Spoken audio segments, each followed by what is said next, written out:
Conexão Poder. Oferecimento Mobile Escritórios. Maior criatividade por metro quadrado.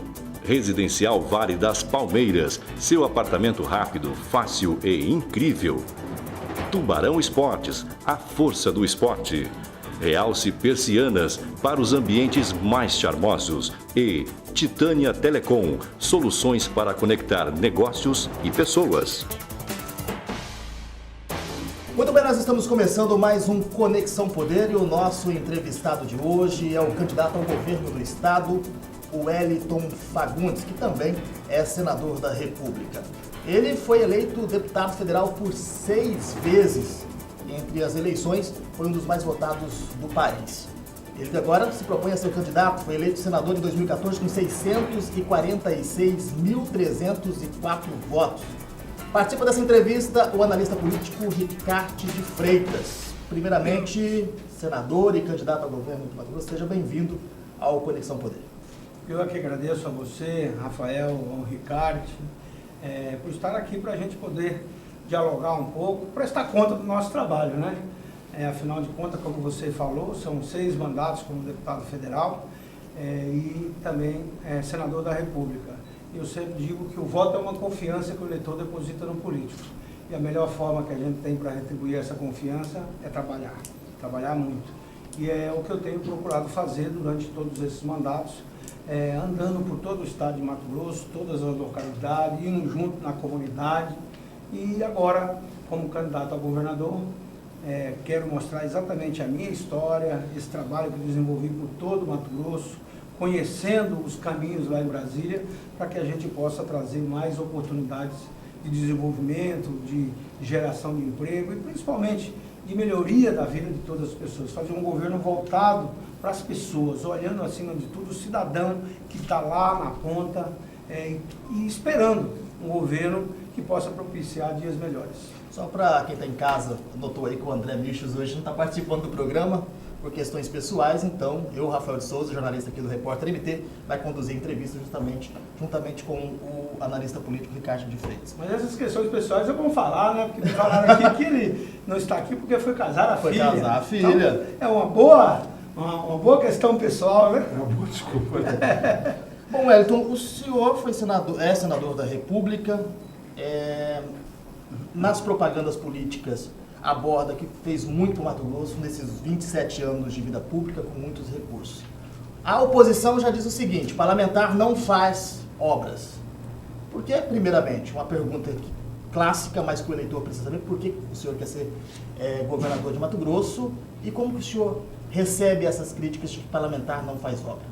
E é verdade, parlamentar não faz obra. O parlamentar, ele trabalha, luta para que os anseios da população possam se transformar em realidade.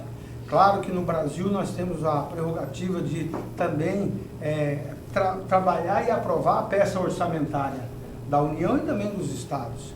Agora, a nossa luta é exatamente buscar trazer mais oportunidade, fazer os projetos de leis, fiscalizar cada um dentro da sua área, né? Mas é por isso que me motiva a ser candidato a governador. Porque a gente trabalha tanto, tenho trabalhado muito e de repente a gente vê o Estado, cada ano que passa, o desperdício do recurso público. O que é o desperdício do recurso público? É as inúmeras obras inacabadas no Mato Grosso. São mais de 400 obras inacabadas. E eu sempre digo que a obra inacabada é o desperdício do recurso público. Porque é o imposto que o cidadão pagou. Começa uma obra lá na sua cidade, na sua localidade, de uma escola, de uma creche, e não termina nunca.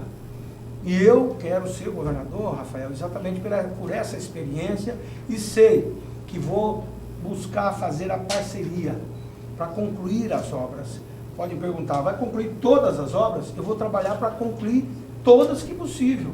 Claro que tem obras que têm problemas, como o Hospital Central aqui, que não tem mais como concluir, né, já até mudado. Nós temos aqui no Hospital Júlio Miller, um centro de nefrologia, 4 andares, que trouxemos o recurso e o governo devolveu o recurso. A obra já está parada há mais de 4, 5 anos, talvez você tenha até que modificar a arquitetura. Existem obras que não tem nem como concluir mais, talvez tenha que desmanchar. Mas isso tudo é desperdício de recurso público. Mas, como governador, eu vou fazer parceria com os municípios para a gente concluir, se possível, todas. Senador, o senhor fala em conclusão de obras e o que for possível. Eu quero saber, muito tem se falado das obras do hospital, não do Júlio Miller, do outro que tem o recurso de 90 milhões que está na conta.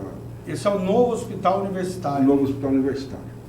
Essa obra já estava paralisada no final do governo Silval, porque descobriram que ali tinha um lodo, que ela foi feita em cima de um lodo. Quer dizer, o outro grande problema do Brasil, que depois, se eu tiver tempo, poder abordar isso, é a questão da dificuldade dos projetos de boa qualidade.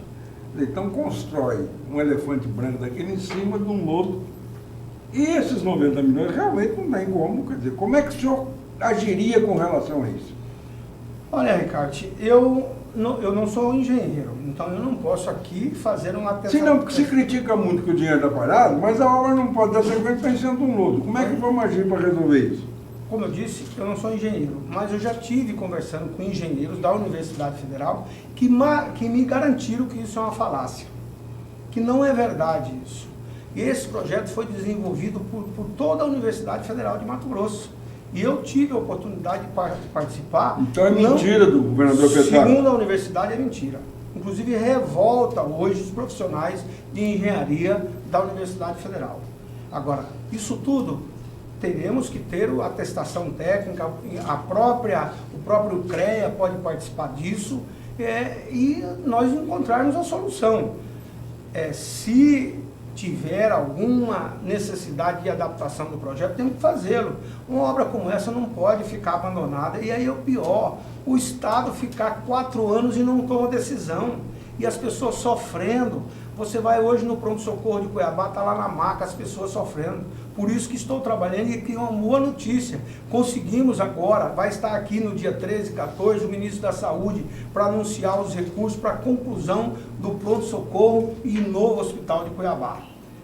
E aí como é que vai ficar essa questão de aluga equipamento, o dinheiro que foi para, era pronto-socorro, foi para o Estado para distribuir para os hospitais filantrópicos, que não foi distribuído?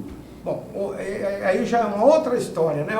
O ano passado, nós da bancada alocamos um recurso de 150 milhões para ajudar as filantrópicas, os hospitais regionais, e o governo estava numa situação caótica. Foi lá o secretário Max e fez um apelo em nome do governo do Estado. Eu fui o primeiro a defender. Se estava gente morrendo, vamos fazer esse remanejamento, vamos atender o Estado. E o Estado assinou, o secretário Max, o governador, assinou um compromisso com a bancada que utilizaria esse recurso do orçamento do ano passado e que esse ano, logo no início, devolveria para as filantrópicas, para os hospitais regionais e também para as prefeituras. E olha, Ricardo, aquilo que foi assinado, o governo não cumpriu. Por isso, um governante não pode deixar de honrar a sua palavra. Olha, para o cidadão que está lá na ponta, a palavra tem que valer mais até do que uma assinatura. Agora imagina um governador assinar e não cumprir. Não, e é um fato gravíssimo isso, porque ele continua afirmando nas suas entrevistas que o Estado não tem compromisso com os filantrópicos, isso é um compromisso da Prefeitura Municipal. Mas ele assinou um compromisso, não cumpriu. Aí entra o prefeito Emanuel, que deveria ter recebido esse compromisso, chegou na hora de licitar os equipamentos, o senhor está dizendo aí que vem o ministro anunciar a liberação dos recursos para a conclusão da obra, ou seja, não vai precisar da Prefeitura e do Governo do Estado, por certo? Não, mas o dinheiro... Eu espero que o Estado não deixe de honrar o que está assinado lá também, não, porque é mais recursos que nós estamos colocando. Sim, mas aí o dinheiro que era para compra de equipamento, de repente o prefeito anuncia que vai fazer uma licitação para alocar equipamentos. Aí vira essa confusão, um bate no prefeito, outro bate no governador. O que o senador Wellington Fagundes, eleito governador do Estado, qual é, sem dizer nós vamos chamar para conversar, essa coisa, todo mundo fala a mesma coisa. O que o senhor vai fazer no seu primeiro dia de governo, quando for tratar da questão da saúde, Hospital Júlio Miller, Hospital Universitário? pronto-socorro e Hospital de Cuiabá? Primeiro, eu sou um governo, eu sou um político de parcerias, né? Eu sou um municipalista convicto, porque é no município que existe o problema e a solução tem que ser encontrada na parceria. Então, como governador, eu não quero ser dono da verdade. Eu vou convidar a todos os segmentos da sociedade, desde os poderes. Já tenho pedido para a Assembleia não votar o orçamento antes do resultado das eleições. Depois das eleições, já os eleitos, vamos discutir como será o orçamento ideal do ano que vem. E cada poder vai ter que dar a sua parte.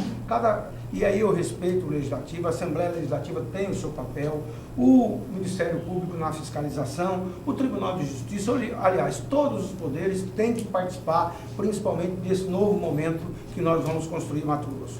Conclusão das obras, isso é prioridade nossa. E aqui, esse hospital universitário, que é um novo hospital universitário, para a população entender. Hoje nós temos o Júlio Miller, que é um hospital universitário. Esse está na estrada de Santo Antônio, né? Hoje o que existe aqui no centro, ele é um hospital universitário, que lá tem esse centro de nefrologia que o governo devolveu o dinheiro. E esse hospital é bancado pelo governo federal, pelo Ministério da Educação, porque é um hospital universitário. O novo hospital universitário, que é ali na entrada de Santo Antônio, ali na verdade é mais do que um hospital, ali é a cidade da saúde. Lá já tem prédios construídos, salas de aula, laboratórios, e o hospital ele foi abandonado. Como você falou, foi começado a construir e a empresa abandonou. Então o governo está com dinheiro na conta, isso foi um trabalho nosso. Hoje tem lá mais de 80 milhões de reais e o governo nem relicitou em 4 anos. Se o governo tivesse feito a licitação e começado essa obra, nós já teríamos mais um hospital na conclusão. E quem bancaria? Era o Ministério da Educação. E isso, então, teria mais recursos para os municípios e o estado de Mato Grosso. Então, a irresponsabilidade de não concluir, de não fazer a licitação, é pior, porque o prejuízo que o estado está levando é muito grande. Então, todas essas obras, e aí, Rafael e Ricardo, um outro concorrente, que é o ex-prefeito aqui da capital, Mauro, ele disse que ele é um gestor eficiente. Na área da saúde, foram várias UPAs que ele deixou inacabada. Nós trouxemos recursos na área social que ele devolveu.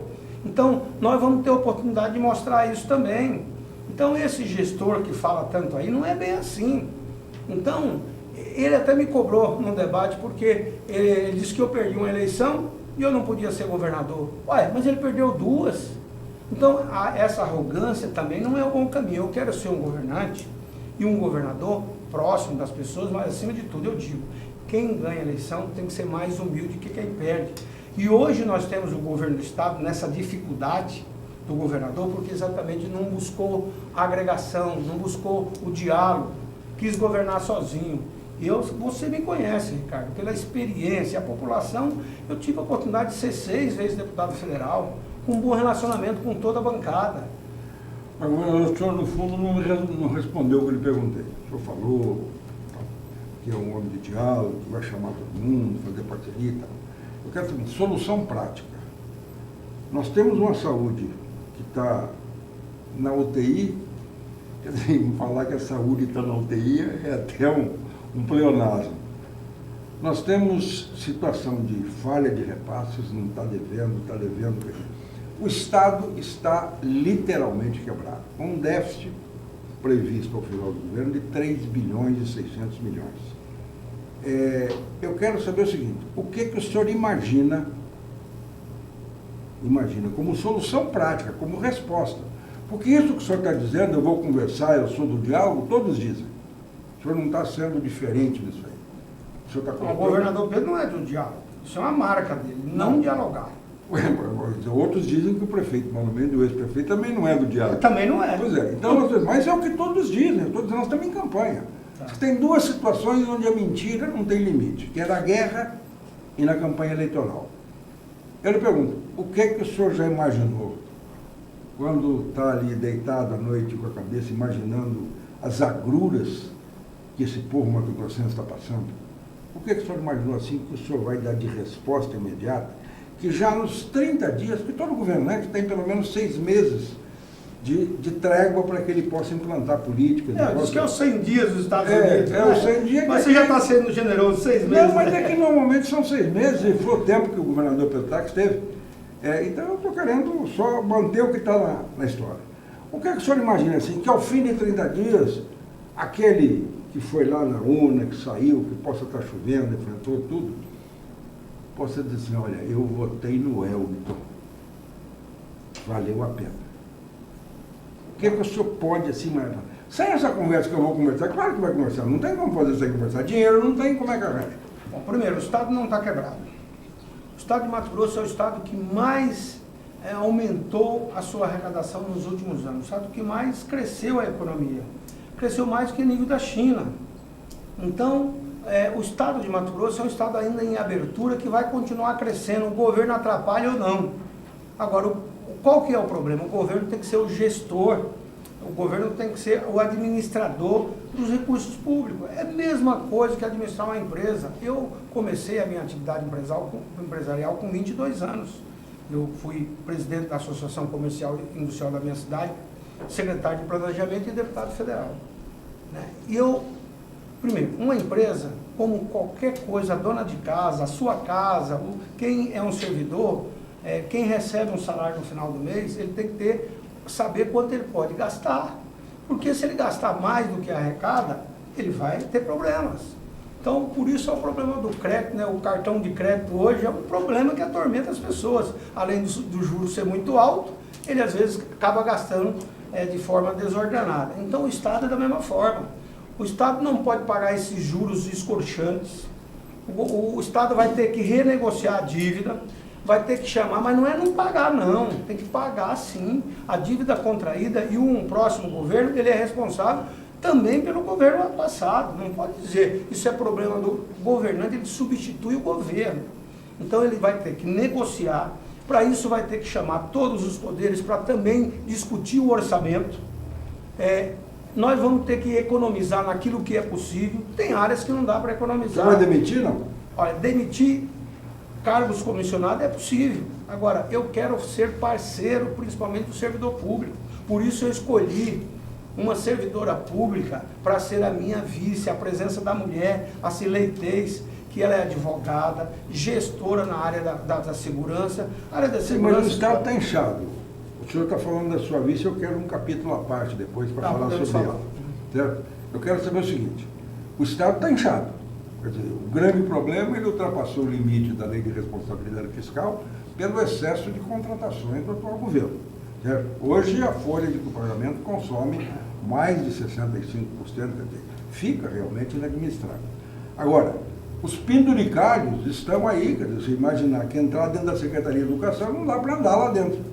E o governador Pedro Táxi tinha anunciado que ia fazer, então, que fez cortes.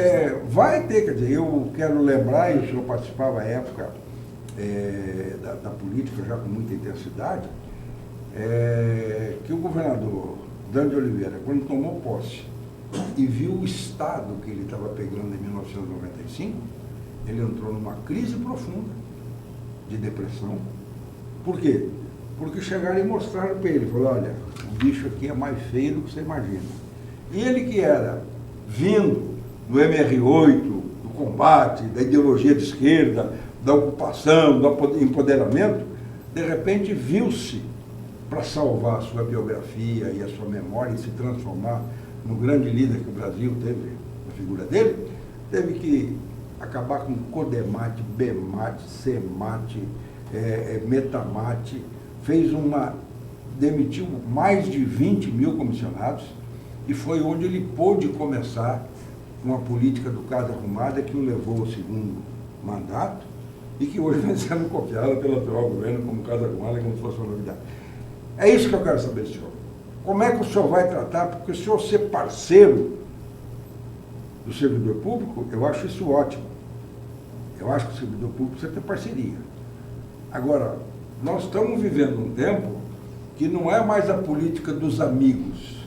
Ou se faz um concerto neste estado para valer, ou não vai adiantar ser parceiro do servidor público. Ricardo, eu sou um empresário há 39 anos. Eu montei o meu negócio com 22 anos com a ajuda da família. Prosperei, cresci. E uma empresa, qualquer empresa, no Brasil principalmente, ela sofre as consequências da política nacional. Ou seja, a política econômica nacional, ela impacta. E isso às vezes tem a sazonalidade, isso é normal. Eu já vivi vários planos, inclusive também como empresário. Então hoje a minha empresa ela é gestada pelos meus filhos, uma empresa de sucessão familiar. Nós já tivemos muitos momentos que tivemos que demitir, enxugar. Nós temos uma empresa, eu sou veterinário, médico veterinário, uma empresa de produtos agropecuários, a primeira fábrica de ração do Mato Grosso. Comecei pequenininho e crescemos, teve problemas, vivemos um plano cruzado, que vocês se lembram também, faltou mercadoria. Então o que tivemos que fazer? Ajustar. Tínhamos muitas filiais, diminuímos. Não, mas essa não é a situação do Mato Grosso, como o senhor próximo. É a situação. Diz que Mato Grosso não tem. Não, é a situação, porque está gastando mais do que está arrecadando. Mas é isso que eu estou dizendo. Como é que vai ser esse ajuste? Vai ter que chamar. Então, vai demitir. Se for necessário, terá que demitir. Demitir aonde? Onde pode demitir? Onde pode demitir? Nos funcionários comissionados. Agora, por exemplo, a educação, é possível demitir? Vamos ter que analisar. Porque a saúde, é possível demitir? Eu acho difícil. Acho difícil. Agora, o problema, quem é que faz gestão de saúde pública? Tem que ser quem entende de saúde pública. Não pode ser a frieza do empresário. Porque saúde pública é cuidar principalmente do básico. Hoje no Brasil especializou-se demais, mas nós temos que cuidar lá do posto de saúde, do programa de saúde na família, fazer com que isso seja a forma de evitar esse custo tão alto da medicina especializada. Por isso, Ricardo, eu tenho trabalhado com entusiasmo para criar mais Universidade Federal no Mato Grosso. Nós já criamos a segunda em Rondonópolis. Mas o senhor não acha? Deixa eu concluir. Não, o senhor está falando em criar mais universidade, quer dizer, quando hoje a verba da educação, quer dizer, vai 70% para o ensino universitário, 30% para o ensino básico, e vamos criar mais universidade? Claro, porque a Universidade Federal, quem custeia é o governo federal. Assim como eu estava explicando que o hospital universitário, quem custeia é o governo federal. Assim como as escolas técnicas federais, que são os institutos federais que eu, como relator, ajudei a trazer recursos para implantar, e hoje são 19. E o que muda a Universidade de Sinop de Barra do Garças, quando já tem os campos lá daqui da Universidade Gera Federal? Emprego, gera pesquisa, gera desenvolvimento, gera muitos empregos. Sinop, o polo educacional que é a cidade de Sinop, Barra do Garças se transformou num polo educacional. Então, tendo a universidade com a vocação administrativa para decidir de acordo com o desenvolvimento regional é muito importante. E nós temos escolas técnicas estaduais. Se a gente puder colocar essas escolas técnicas todas, federalizá-las, será bom, porque o Mato Grosso é um estado em desenvolvimento, por isso que nós temos que buscar os recursos do governo federal. E eu conheço os caminhos. A SUDECO, a Superintendência de Desenvolvimento Regional, teve um papel preponderante no desenvolvimento do Vale do Araguaia.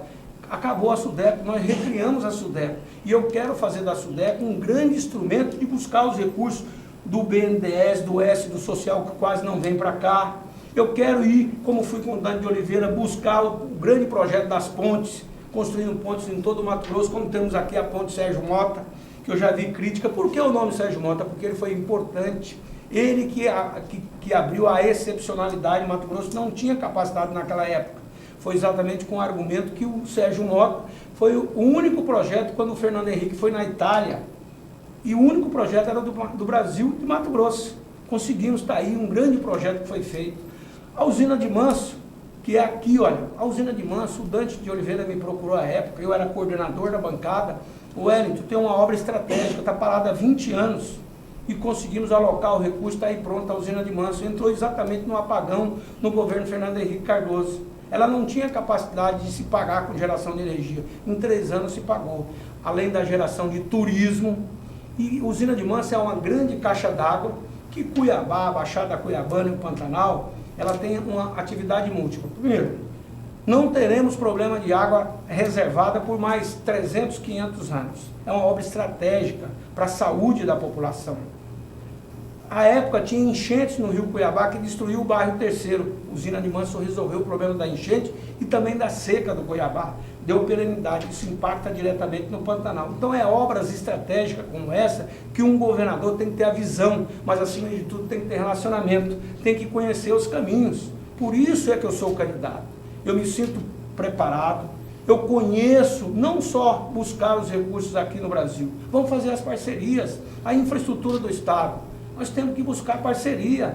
como trabalhei com o Vicente Volo para a questão da ferrovia chegar a Rondonópolis. Essa ferrovia tem que ir para frente, tem que chegar a Cuiabá e para o Nortão, a Fico no Araguaia. Tenho trabalhado muito pela questão da infraestrutura, porque nós estamos no centro do Brasil. E olha, todas as estradas federais hoje em Mato Grosso têm 100% delas com contrato de construção ou de restauração. Acabou aquela operação tapa-buracos. Há 10, 15 anos atrás, as estradas de Mato Grosso do Sul e de Goiás eram melhor que de Mato Grosso. Hoje não, é o contrário. Isso é um trabalho intenso de lá, praticamente de formiguinha.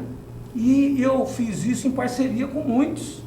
Então eu quero ser governador para exatamente buscar essa parceria. Para cortar onde pode, mas na onde necessita, como é a saúde, nós vamos ter que investir. Por isso, trazer o hospital bancado pelo governo federal vai sobrar mais recursos para os municípios. Por isso que eu sou municipalista convicto.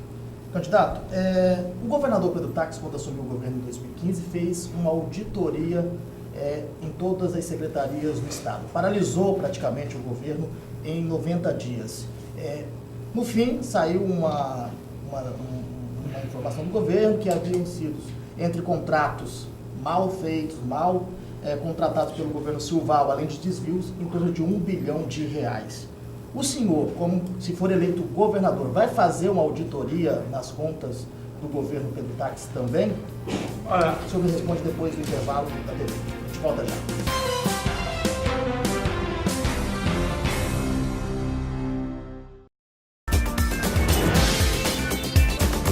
Muito bem, nós estamos de volta com Conexão Poder e o nosso entrevistado de hoje é o candidato ao governo do estado e atual senador, o Wellington Fagundes. No bloco anterior eu perguntei para o senhor se o senhor vai fazer uma auditoria nas contas do governador Pedro Táxi, já que ele o fez quando assumiu o governo em 2015 nas contas do ex-governador Simão Barbosa e detectou entre projetos mal elaborados e desvio de dinheiro cerca de R$1 bilhão. O senhor vai paralisar o Estado por 90 dias para fazer essas auditorias também?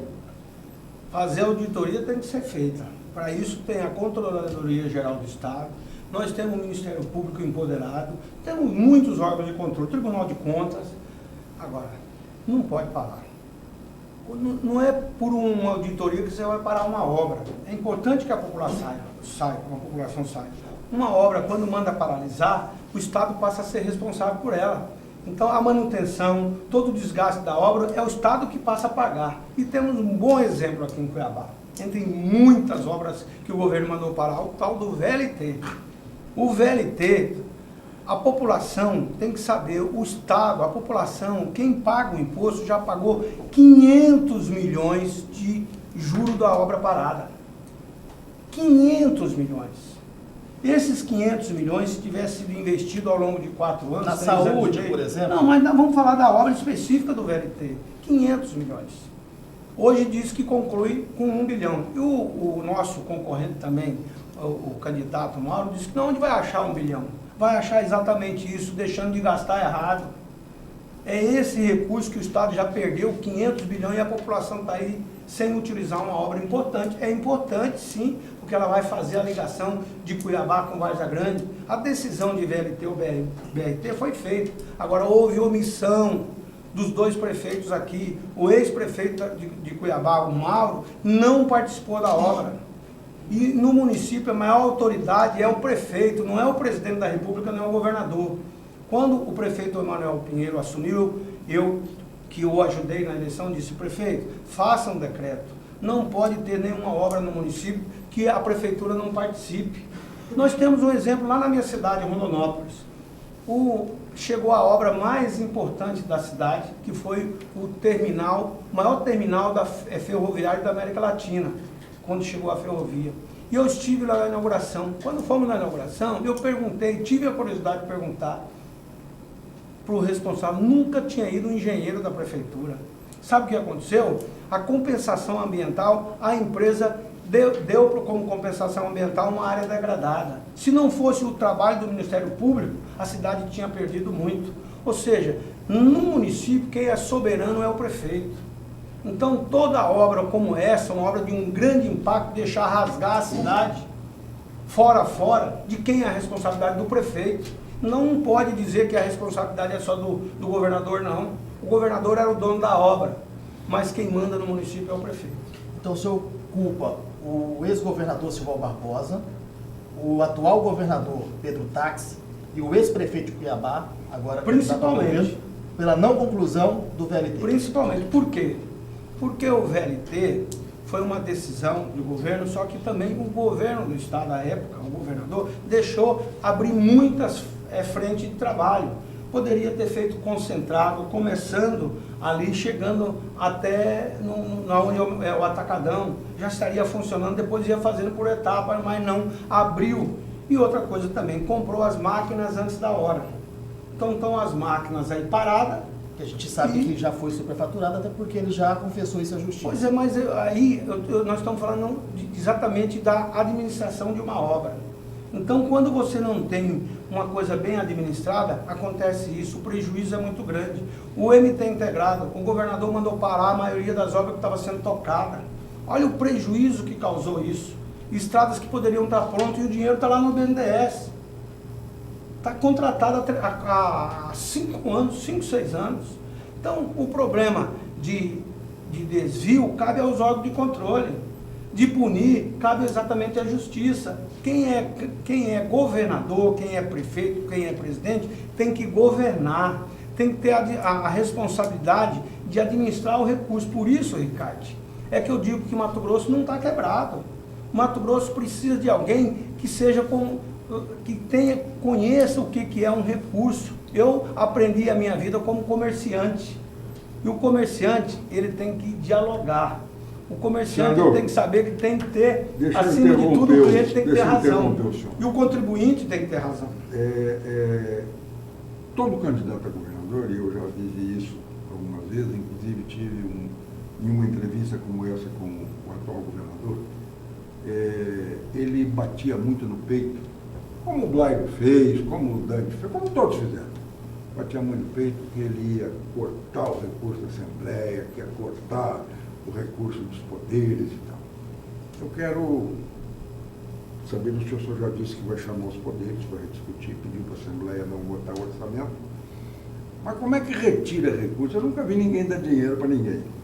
E algumas coisas se tornarem incompreensíveis ao longo do tempo. Imaginar que uma Assembleia Legislativa e, por exemplo, um órgão auxiliar dela, como o Tribunal de Contas do Estado, tem praticamente a mesma receita anual tirada do contribuinte de 500 milhões de reais.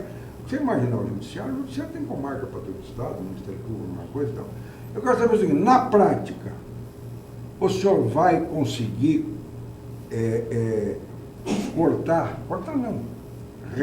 diminuir os recursos da Assembleia? Porque, na verdade, existe um negócio chamado excesso de arrecadação, que todos os governos que fazem os orçamentos anuais, todo mundo subestima o orçamento, porque o orçamento vem dividido todos em rubricas, o senhor conhece isso melhor do que ninguém. Então, o que eles fazem? Fazem um orçamento de 15 milhões sabendo que vão receber 20, com o excesso de arrecadação.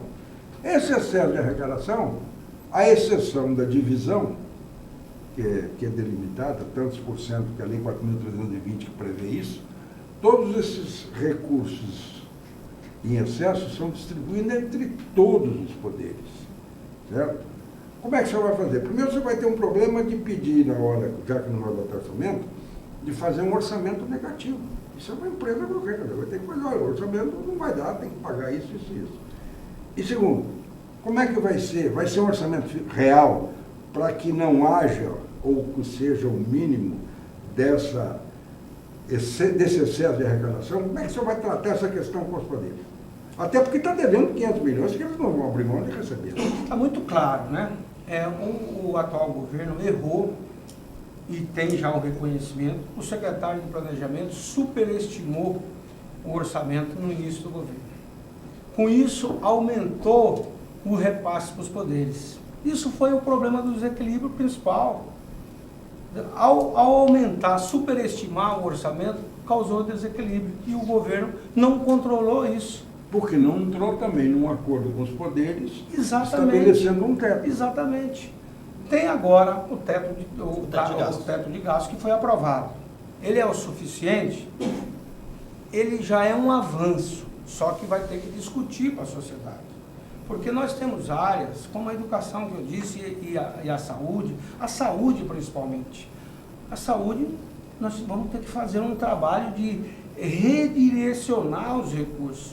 Porque hoje, no Brasil, os gastos com a saúde especializada estão demais. Nós temos que fazer a saúde básica. A educação, o governo tem que ser parceiro para poder fazer a educação das crianças. Olha, uma criança numa escola integral custa 1/3 de alguém numa prisão. E olha, nós temos a maioria hoje da nossa penitenciária formada de jovens. Por quê? Porque é uma criança que não teve oportunidade. Sem trabalhar. Por isso, pois é, uma criança que foi abandonada. Por isso eu tenho o programa da geração de emprego e formação profissional, junto com os militares. O Exército Brasileiro já se prontificou. E aí, Ricardo, inclusive, já estamos trabalhando. Esse projeto começou há alguns anos atrás, a construção de mais uma unidade do Exército em Sinop, junto com o deputado Nilson Leitão. E eu já defini isso com o general Vilas Boas. Nós vamos colocar no orçamento a prioridade a construção de um quartel, uma unidade do Exército lá em Sinop, porque é importante, aquela região está muito longe da onde tem a presença do Exército. Sabe por quê? Gente, talvez as pessoas não saibam, essa greve dos caminhoneiros, se não fosse a presença do Exército Brasileiro... Você vota no Bolsonaro? Não, não voto no Bolsonaro, não voto no Bolsonaro. Nós temos 4 candidatos dentro da nossa coligação e aí, na verdade, a população é que vai definir. Porque como governador, vamos ter eleição de segundo turno no Brasil. Mato Grosso provavelmente. Vai ter que votar em alguém. No segundo turno. Aí eu vou me posicionar aí já como governador eleito. Aí eu vou me posicionar por enquanto você está no PSDB. Por enquanto eu estou, inclusive, também com o PSDB, porque não, é um dos candidatos. PSDB, não, também faz parte do nosso arco de aliança nacional.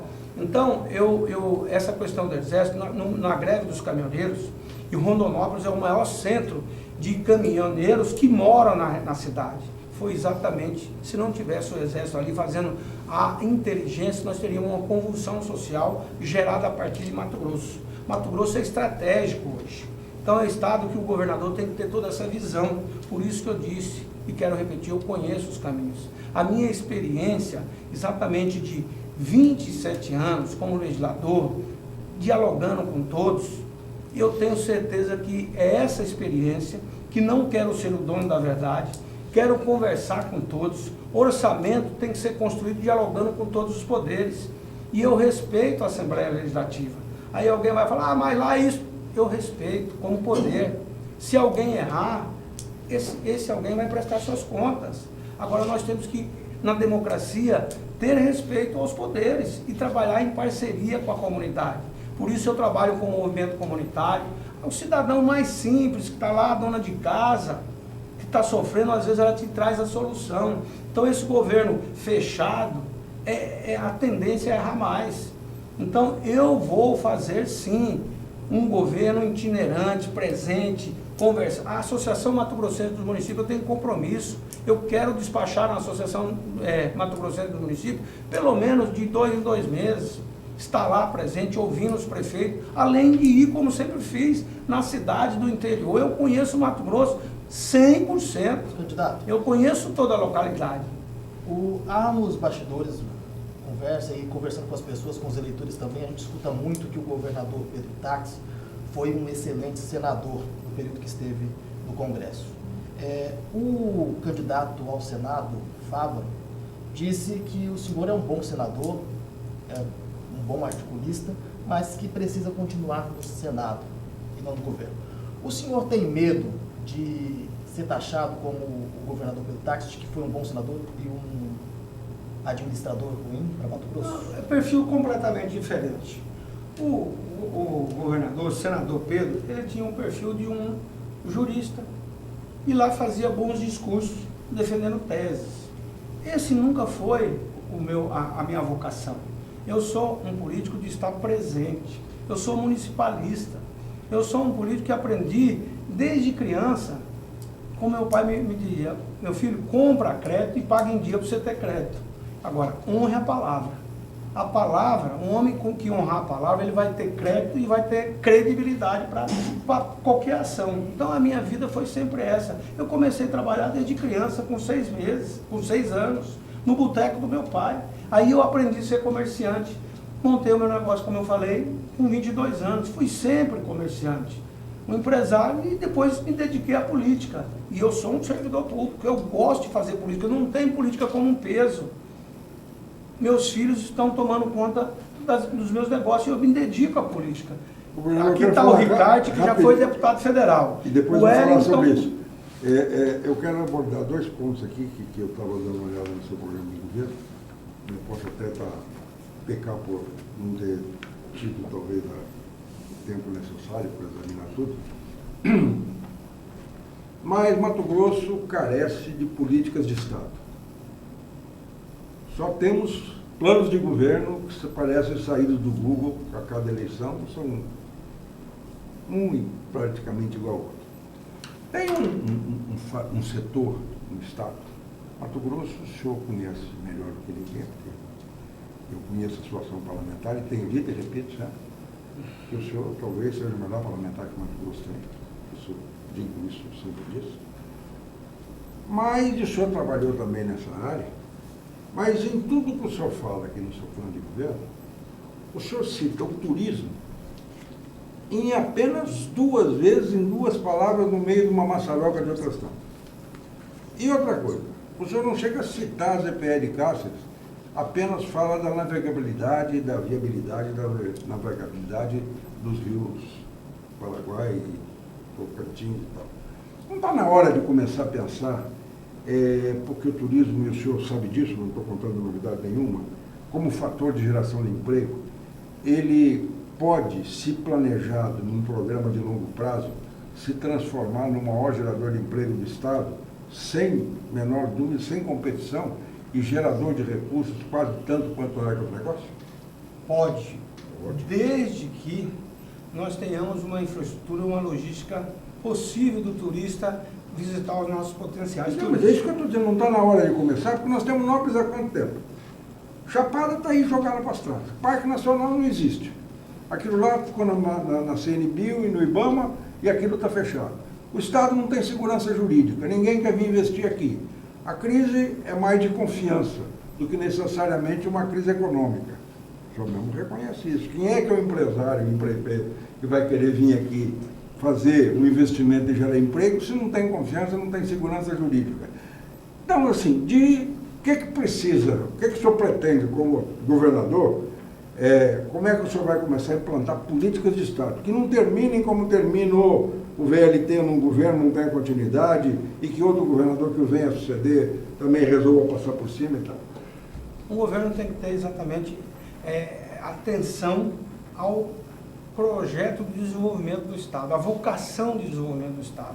Não adianta a gente falar aqui que nós vamos trazer uma indústria de automóveis. Nós temos que buscar o nosso potencial para desenvolver. Por exemplo, o algodão, que foi aqui um projeto que o Adilto trouxe para o governo do Dano de Oliveira, em 3 anos, o Mato Grosso, que não produzia nada, passou a produzir 54% da produção nacional. Começou a estimular a indústria do algodão, mudou o governo, abandonou. Então, vamos falar da faixa de fronteira. Eu falei aqui do Exército, eu quero trabalhar com a polícia integrada. O Exército, dentro desse programa, exatamente de geração de emprego e renda, da formação dos nossos jovens, ocupar a nossa região de faixa de fronteira. São 720 quilômetros de divisa seca. Eu falo da navegação do rio Paraguai e Paraná, estamos trabalhando, já está lá a obra acontecendo, que é a ligação de Cáceres até Porto Santo Antônio das Lendas. E o rio já está com todo o seu projeto lá, já está executado, toda a dragagem. Então, a ZPE de Cáceres, ela só será viabilizada se nós tivermos logística. E a BR-070, que liga até Bolívia, ela não pode ficar lá abandonada. Nós temos que criar ali áreas de desenvolvimento. Como? Aí o incentivo fiscal. O incentivo fiscal no Mato Grosso foi dado de forma totalmente sem Na verdade, controle. foi vendido, né, candidato? Não sei, mas que foi... Não, teve muito incentivo correto. Só que foi sem controle, não cobrou a devolução social de quem fez o incentivo. sou 39 anos empresário, eu nunca peguei R$1 de incentivo fiscal. Para mim, salário é pagar em dia. Então, o problema do Mato Grosso é que os incentivos fiscais foram pegos para quem não era da competência daquela área. Muitos empresários vieram para cá para pegar o incentivo e financiamento barato e montou o negócio e depois abandonou. Ou seja, para o governo dar um incentivo fiscal, ele tem que ter uma política de desenvolvimentista. Ele tem que saber se aquela pessoa tem competência para trocar aquele negócio. Porque montar uma fábrica é muito fácil, agora vai cuidar da fábrica. Então, não é só dar um incentivo e não o crédito. E o crédito do Estado não é do governo do Estado, não. Por isso eu disse, nós temos que buscar o dinheiro, o recurso do BNDES, junto com a SUDEC, com um programa integrado. Então a ZPE de Cássio foi prometida há mais de 20 anos. Na primeira eleição que eu estive lá, já era prometida a ZPE. E até hoje está lá, o governo não conclui. Porque não adianta só fazer o espaço. Tem que criar uma política de crédito, uma política governamental. E só o Estado não dá conta. Então, da mesma forma, o turismo. O turismo, não adianta você, por exemplo, vamos aqui um bom exemplo, a Copa do Mundo. A Copa do Mundo, as pessoas perguntam, e o legado da Copa do Mundo? Porque o governo não deu continuidade. Só as infovias que foram feitas e está aí subutilizada. Por isso que eu digo que eu quero trabalhar com todo o servidor público, mas não é só o estadual. Eu quero trabalhar na parceria do servidor público lá da Câmara de Vereadores, dos municípios, o servidor público do Estado e também os federais. Porque hoje cada secretaria do Estado compra um sistema e eles não falam entre si. A Secretaria, o Ministério da Fazenda que tem aqui, não pode ser parceiro da Secretaria de Fazenda. A Secretaria de Fazenda que tem, uma estrutura muito grande, não pode ser parceira da educação. E não é isso que acontece. Então é o Estado gastando dinheiro e não sobra para as coisas principais, que é para atender o cidadão lá na ponta, na saúde, na educação, que isso é o que mais o cidadão quer, a estrada vicinal. Vou falar de outro assunto aqui importante. Você falou do turismo, falou de Nobres. Nobres está em cima de um assentamento do INCRA. As pessoas, aqui temos mais de 80 mil propriedades que vieram para cá. Sinop é uma cidade como essa, como exemplo, tantas outras, né? As pessoas vieram para cá há 30, 40 anos, não tem documento. Por que Nobres? Sinop não se enquadra nessa casa. Não, a região toda. Eu fui lá em Sinop, nós temos lá um projeto Casulo, em Sinop. O projeto Casulo está lá. O líder do projeto Casulo em Sinop, que não é do INCRA, é um assentamento. Sim, então, mas fora da área da determinação da área que foi loteada pela coluna. Não, é dentro da área. Dentro da área foi comprada, aquilo lá foi comprado, feito um projeto de assentamento que chama Casulo. É um projeto um projeto inovador. Então as casas ficam no centro e cada um tem a sua área de produção.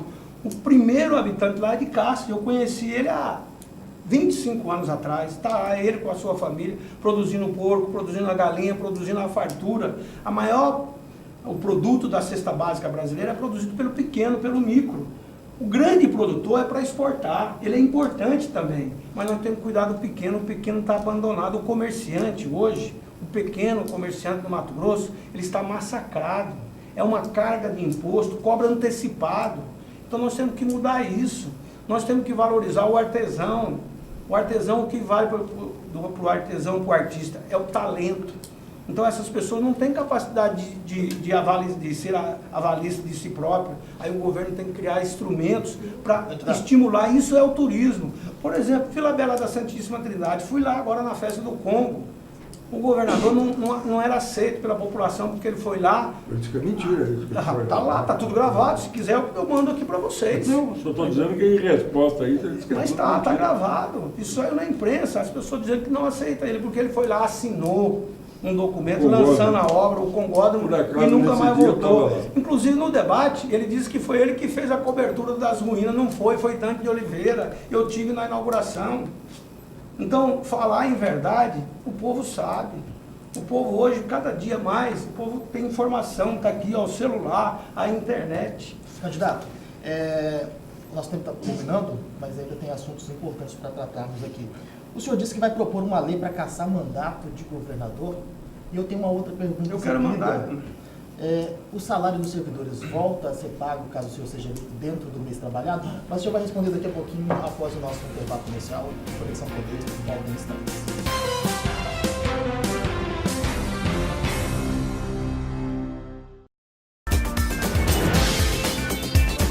Muito bem, a Conexão Poder está de volta e eu perguntei para o senhor, antes de ir para o bloco do intervalo comercial, se o senhor vai propor uma lei para cassar mandato de governador? Na verdade, eu fiz essa proposta, não foi aprovada ainda, e eu gostaria de mandar isso logo no começo. Por isso que nós tivemos uma Mas a Assembleia já não tem essa atribuição? Não tem uma lei. Né? Eu quero ter a iniciativa de fazer isso.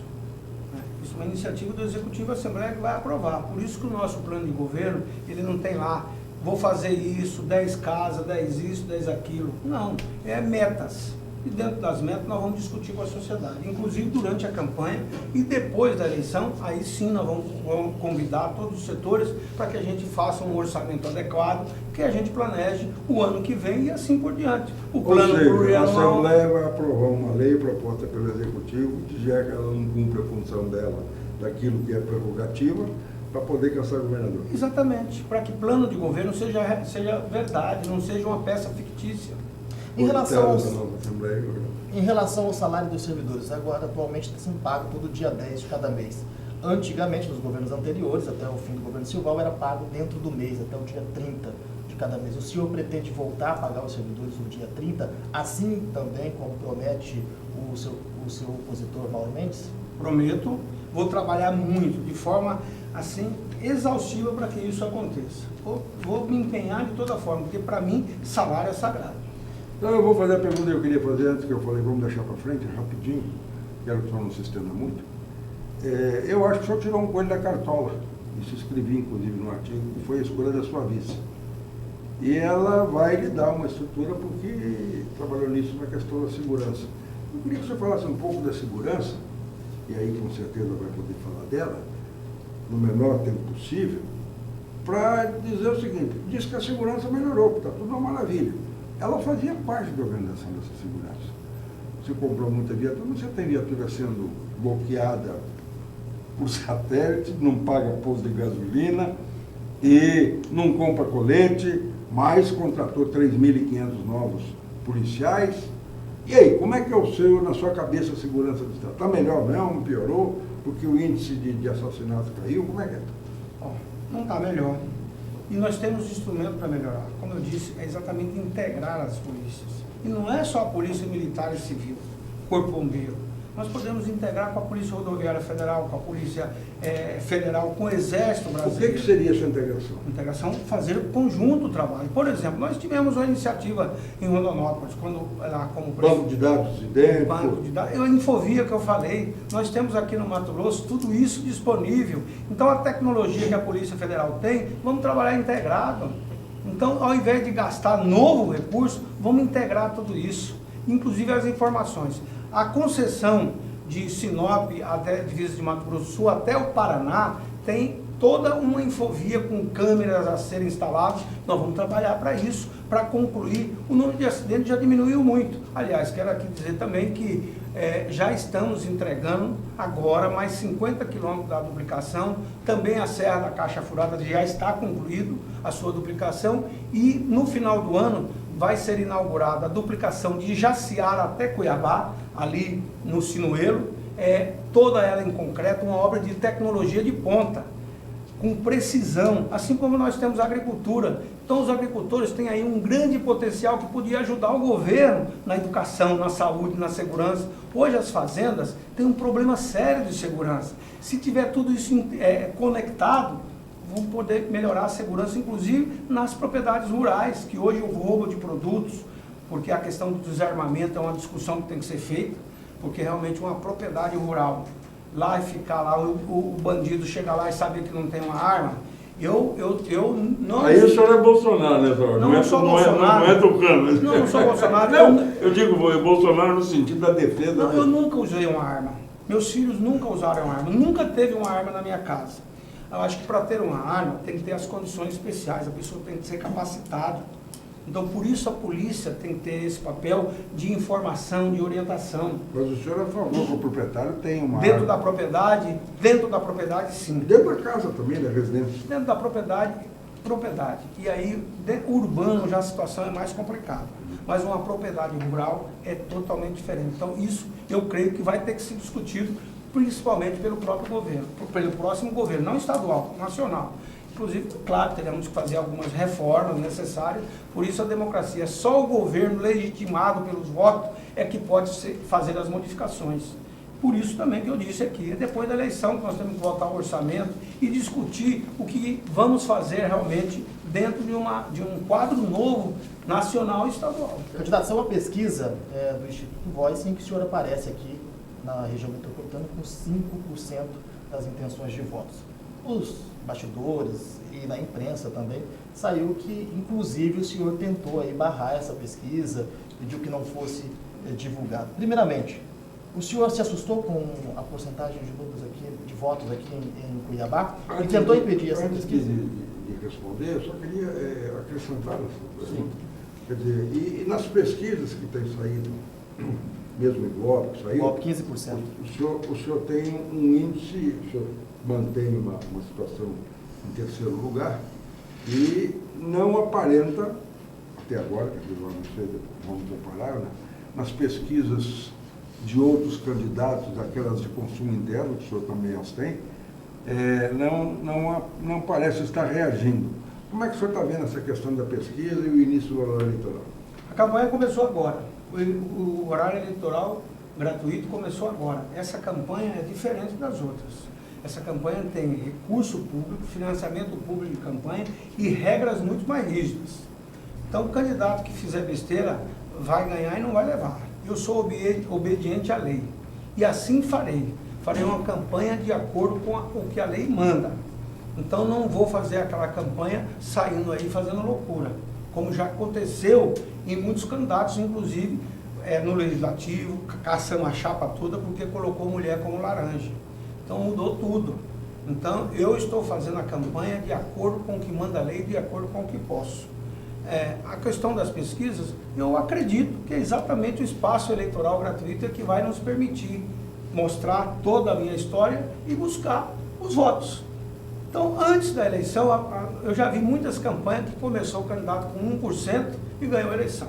Então, eu já pontuo com 15%, acho que está dentro do nosso planejamento. E acredito, tenho fé, por isso vim aqui para pedir o voto também a todos, pela minha história e pelo que estou apresentando que posso fazer pelo meu estado. Só para a gente encerrar, nosso tempo terminou, o senhor pretende usar as operações do GAECO em relação à saúde, a caravana de transformação? O senhor pretende usar a questão dos grampos para atingir o governador Pedro Táxi, que segundo as pesquisas está em segundo lugar das pesquisas? Como que o senhor pretende articular essa questão para mostrar para a população que o senhor é o melhor nome e que seu governo tem erros e também entrou num processo de corrupção? Mostrando a minha história, o que eu poderia fazer, né? Pensando para frente, no horizonte, as oportunidades que representa esse Estado. Campanha política não é guerra. É momento, principalmente numa democracia forte como estamos, nós temos que fortalecer a mais, mostrar as nossas propostas. Essa questão da corrupção cabe aos órgãos de controle. Nós tem muito órgão de controle, já falei isso aqui. Então, eu quero ser um governador exatamente para mudar o estado que está aí. Eu quero ser um governador para dialogar com humildade, conversar com as pessoas, estar próximo das pessoas, ser um governador humano. Um governador que vai em cada localidade e discuta com as pessoas, que não seja dono da razão. Quem tem a razão é o cidadão, é o eleitor, é a criança que está lá esperando dias melhores, é o jovem que quer a oportunidade. Por isso eu sou entusiasta, que essa experiência minha, vivida, eu vou poder fazer muito mais pelo Mato Grosso. A campanha Paz e Amor, então. Campanha Paz e Amor, sim, por que não? A campanha tem que ser de fraternidade, a campanha tem que ser você pontuar, mostrar as coisas erradas, mas não de atingir pessoalmente. Eu nunca mostrar fiz com isso. errado, como o senhor mostrou, que a culpa do VLT maior é do monumento. Dos dois, não falei que é só do maior, falei dos dois. Quem fez a obra, quem decidiu, é o governador. Quem comprou foi o governador. Agora, quem permitiu fazer o errado foi o prefeito. Muito bem, nós estamos chegando ao final de mais um Conexão Poder. Quero agradecer a sua participação. Fazer errado administrativamente, hein? Vamos bem claro. Sim. Não estou acusando ninguém aqui. Eu já disse, cabe aos órgãos de controle. Então, fazer Você errado é deixar faz abrir, amor de novo. Claro, porque daqui a pouco eu vou dizer que eu estou acusando o prefeito. Não. O senhor acusou. Eu acusei Ele da foi má capacidade. irresponsável com relação ao... Foi omisso. E assim, por É. consequência... não A obra precisa- está isso aí. Está tendo que o prefeito Isso atual plantar tem o nome de palmeiras para responsabilidade. reurbanizar. Muito obrigado pela sua presença aqui no Obrigado a Conexão. você, eu que agradeço. E ao senhor também. A Câmara está aberta se você pedir o voto e suas Eu considerações. quero agradecer a você, Rafael, ao Ricardo, e a oportunidade de estar aqui para pedir um voto de confiança à população, o Wellington 22, com a mulher presente, a Cileitez, com toda a sua história. Eu, quando vou entregar a chave da casa nos programas habitacionais, eu faço questão de entregar na mão da mulher, porque a mulher tem a capacidade divina de gerar um filho e ela sabe a responsabilidade disso. A mulher no Brasil ainda é muito discriminada. Pela mesma competência, pela mesma qualificação, pela mesma jornada de trabalho, ganha bem menos. Então eu quero fazer um governo de oportunidades. E a mulher será a grande parceira nossa no governo. Quando eu digo a mulher, é representada pela Cirlei. E todas vocês, mulheres que estão nos assistindo. Também escolhi uma mulher para ser a nossa candidata a senadora. A nossa companheira Maria Lúcia Cavalli, profissional da educação, mais de 40 anos dedicado, reitora por 8 anos, que ajudou muito a expansão da Universidade do Mato Grosso. Também o nosso companheiro Adildo Saquete, que é um produtor rural, que inovou no Mato Grosso, que tem a experiência de ser deputado e de gerar emprego. Então é essa experiência, junto com os nossos deputados federais, que eu peço voto a todos, os nossos candidatos a deputados estaduais, que vai estar me ajudando na Assembleia Legislativa, que a gente possa escolher os melhores. E também a responsabilidade do eleitor de escolher o melhor presidente da República, os melhores senadores, os melhores deputados federais e estaduais, para que a gente dê oportunidade às nossas gerações, às nossas futuras gerações, criando um ambiente de viver melhor, viver mais felizes. Eu quero fazer um governo para trazer a felicidade e oportunidade para todos.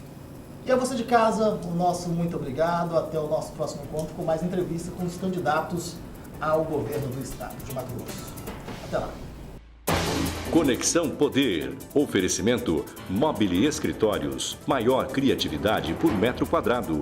Residencial Vale das Palmeiras. Seu apartamento rápido, fácil e incrível. Tubarão Esportes. A força do esporte. Realce Persianas para os ambientes mais charmosos. E Titânia Telecom. Soluções para conectar negócios e pessoas.